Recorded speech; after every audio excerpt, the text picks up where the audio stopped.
Kung merong isang bagay na hindi natin dapat sinasabi, ano po? Yun yung sasabihin mo na mahirap ka. Amen? Pero minsan, aminin nyo man po, nasasabi natin yan. Di po ba? Na mahirap ako. Na mahirap lang kami. At sana iwasan nyo din po na sabihin ito na kawawa ka. Kasi pag sinasabi mong kawawa ka, lalo kang magiging kawawa. Amen? Pag sinasabi mo na mahirap lang kayo, na mahirap ka, hindi aangat at bubuti ang kalagayan mo. Lalong magiging mahirap ang sitwasyon mo. At dapat iwasan natin sabihin ito. Bakit? Kasi pag sinasabi mong mahirap ka, kawawa ka, hindi mo nakikita ang pagpapala na binibigay ng Diyos sa iyo. Ibig sabihin, wala kang pananampalataya at hindi mo nakikilala ang kabutihan ng Diyos sa iyong buhay. Ano ang nakasulat po? Makikita nyo. In the Gospel of John, chapter 1, verse 6, it says that from God's abundance, we have all received one grace, one blessing after another. May pinagkakaloob ang Diyos sa atin. Hindi lang minsan, pero palagi. Hindi lang isa, pero tuloy-tuloy ang pagpapala, ang kanyang grasya na binibigay sa atin. At ano pa ang sabi ng ating Panginoon? That the kingdom of God is in us. Kaya nga ang pinapaalala niya dito din sa kwento, sa talimhaga na nakatago na kayamanan. Nasa atin na ang kaharian ng Diyos, ang kayamanan ng Diyos ay tinanggap na natin. Ito ay nakabaon lang, ito ay nakatago lang at kailangan lang nating hanapin, kailangan lang nating matuklasan. So the good news is, my dear friends, we are actually blessed by God's riches. We have already received abundant wealth from His love. At ito po yung gusto kong tandaan niyo, na meron na tayong tatlong kayamanan na tinanggap sa Diyos. Sa buhay na ito, kailangan mo lang makilala itong tatlong kayamanan na nasa iyo na. And what are these three hidden treasures that you may not be aware of? Remember this. First is yourself. Second is your time. Third is your faith. Yan yung tatlong kayamanan na nakatago sa atin. Sana makita mo. Una, ang iyong sarili. Tandaan niyo po na ang iyong pagkatao ay hindi pwedeng gayahin ng iba. Minsan nakakalungkot na iinggit tayo sa ibang tao. We strive to become like other people. Pero tandaan niyo po ito, that everybody has been taken already. But your true self, your unique self, cannot be imitated. Huwag mong sisikapin na gayahin ang ibang tao.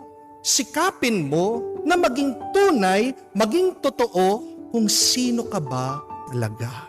Tandaan po natin, ang imitation, peke. Pag sinabi mong imitation, ginaya, di ba walang halaga yan? Mababa ang halaga niyan. Ano yung mas mahal? Yung original. So, be an original you. Kung magiging totoo ka lang, makikita mo, napakahalaga niya. Huwag kang makikigaya sa iba. Dahil, pag kinukumpara mo ang iyong sarili din sa iba, tingnan niyo po, malulungkot kayo. Remember that comparison is the thief of joy. Hindi niyo po ba napansin yon? Pag kinukumpara mo ang iyong sarili sa iba, hindi ka nagiging masaya. We only have one life. Isa lang po ang buhay natin. Make it count. Dapat ikumpara mo ang iyong sarili, hindi sa iba, o hindi sa iyong sarili, doon sa kung sino ka ba kahapon. Be a more better you. The better that you become, the more valuable you will be. And the best gift that we can give the world is our truest self, is our best self. Ang pinakamagandang regalo na pwede mo ding ibigay sa Diyos ay yung pinakatotoo mo, yung pinakamabuting ugali mo. Amen? Huwag niyo pong sasayangin yan. Yan yung unang kayamanan na nasa inyo na nakatago lang. Pangalawa, your time. Isa pang kayamanan na binigay ng Diyos sa atin ay ang ating oras at panahon dito sa mundo. Ang lahat ng tao dito sa mundo, meron 24 hours in a day. Amen? At meron po tayong 1,440 minutes in a day. At lahat din po tayo, meron tayong 86,440 seconds in a day. Anong ibig sabihin? Tayong lahat, pantay-pantay pagdating sa oras at panahon. Ngayon ang tanong, ano ang gagawin mo dito sa oras na pinagkakaloob ng Diyos sa atin? Pagkabukas ng ating mga mata sa umaga, lahat tayo nandun tayo sa starting line. Pantay-pantay. Walang lamang sa atin, no? Hindi ibig sabihin pag ikaw ay mayaman, mas marami ka ng oras. Hindi ibig sabihin pag ikaw ay mahirap, mas konti yung iyong oras. Di po ba? Yan yung pinapasalamatan natin sa Diyos na basta't buhay ka, may oras ka, may panahon ka, equal po tayo dyan. Pero pag natapos ang araw, sa tingin niyo po, sino ang magiging pinakamayaman? Sino ang may advantage? Yung hindi niya sinayang yung kanyang oras at panahon. Di po ba? Nasa atin, nasa ating mga kamay, nasa inyo. Kung ano ang gagawin nyo dito sa oras na pinagkakaloob ng Diyos sa inyo. Pwede mong gamitin for the improvement of your skill o pwede mong sayangin sa pagbibisyo, sa iyong pagrereklamo, sa iyong masamang ugali, sa kasalanan. It's up to you. But the point is, this is another hidden treasure that is given to us that most of the time we do not appreciate. Amen? That we do not give importance to. Sayang po ang oras at panahon dahil ang oras na lumipas ay hindi mo na makukuha muli. Buti pa ang pera, naiipon natin Pero ang oras, hindi mo pwedeng ipunin yan. Pwede mo lang gastusin ang oras. Pwede mo lang gamitin ang panahon.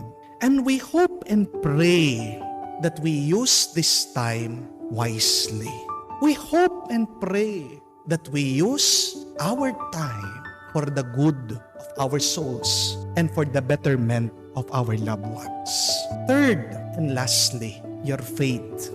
Ang iyong pananampalataya ay isang kayamanan din na hindi pwedeng kunin, nakawin ng iba. Nasa iyo kung pagdududahan mo ba ang Diyos? Nasa iyo kung sisirain mo ang iyong pananampalataya. But I tell you, one of the greatest treasure that we can receive, that we have, is our faith. Why? Because as it is written in the Bible, faith can move mountains. Amen? Ano ang makakapagpagalaw ng mga puno, ng mga bundok? Ang iyong pananampalataya. Pwede, kung marami kang pera, pero may hangganan yung pera mo. Kahit na meron kang kapangyarihan, marami kang mauutusan, yes, you can flatten a mountain. No? Pwede mong kalbuhin ang mga bundok. Pero may hangganan ang ating lakas at kapangyarihan. Kahit na marami kang kapangyarihan at pera, you cannot command sickness and illness to go away. Amen? Hindi dahil meron kang impluensya, kaya mong pagalingin ang iyong sarili. Hindi rin po ibig sabihin na meron kang kapangyarihan, meron kang pera, meron kang impluensya, na yan ang kasagutan sa iyong problema. Lalong-lalo na pag ang problema ay tungkol sa love life. Lalong-lalo na pag ang problema tungkol sa relasyon. You cannot command a person to love you. Di po ba?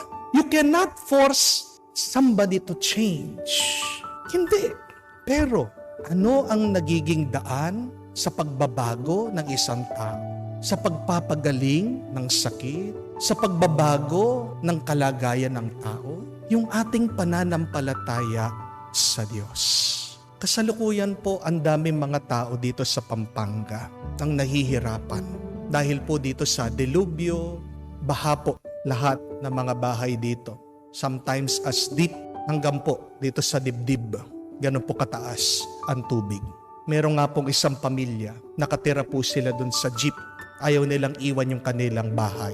Bakit? Naiintindihan po natin kasi baka pasukan sila, nakawin yung kanilang mga gamit. Nakakaawa. Makikita niyo yung mga tao, gumagamit po ng mga salbabida para lang makabili ng pagkain, para makakuha ng inumin.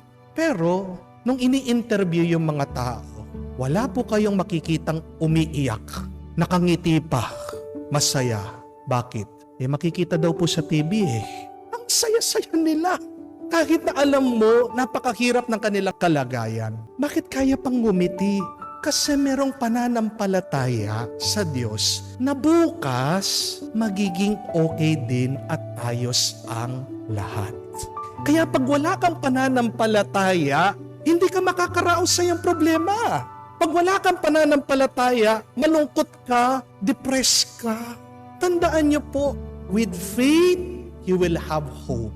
And with hope, you will have life. Nag-uumpisa ang pag-asa sa pananampalataya sa Diyos.